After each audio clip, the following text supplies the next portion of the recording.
Tous les groupes politiques du Congrès sont favorables à l'instauration de cette commission d'enquête, sauf l'Avenir en confiance.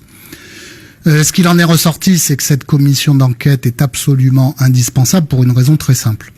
Le Covid, c'est la crise la plus grave au plan sanitaire, économique et social qu'on ait jamais eu à affronter. Le Covid a provoqué à 2 reprises pendant 1 mois le confinement du pays tout entier. Et donc, face à une crise aussi importante que ça, il est capital de se demander, 1, si on a la bonne stratégie, les bons protocoles, et si on gère correctement les choses, et 2, de se demander si cette stratégie doit évoluer à l'avenir. C'est ça qu'on demande.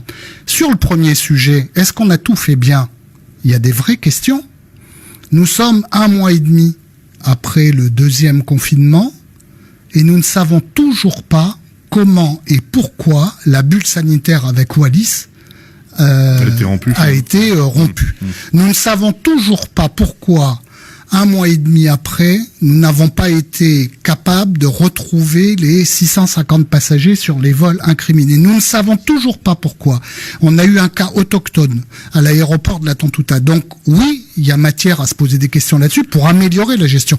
On ne sait toujours pas pourquoi, pendant le confinement, on n'a pas mis à disposition des populations les plus défavorisées des masques de protection. Comment peut-on envisager un 3e confinement, parce que malheureusement, le Covid n'a pas fini de frapper à nos portes sans régler ces questions-là.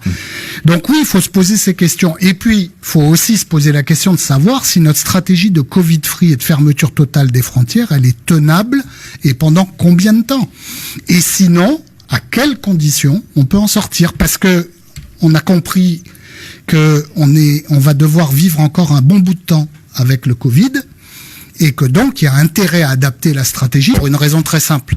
C'est que toute stratégie d'ouverture progressive, échelonnée des frontières, etc., repose d'abord sur la stratégie de vaccination. Or, à la minute où je vous parle, vous l'avez dit tout à l'heure dans le journal, on totalise un peu moins de 50 000 injections réalisées en Nouvelle-Calédonie, alors qu'il en faudrait au moins 180 000 juste pour protéger l'ensemble des populations à risque. 70% à peu près. Oui. Non, juste pour protéger les populations à risque et qu'il en faudrait 360 000 pour arriver à un taux de vaccination de 70% de la population adulte.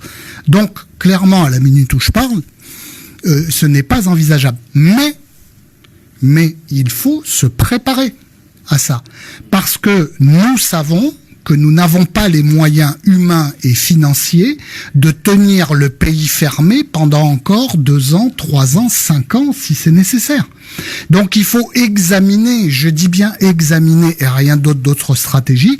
Et en attendant le moment où une ouverture quelconque des frontières sera possible, il faut renforcer nos mesures de protection et peut-être envisager une période intermédiaire. Voilà à quoi sert cette commission d'enquête.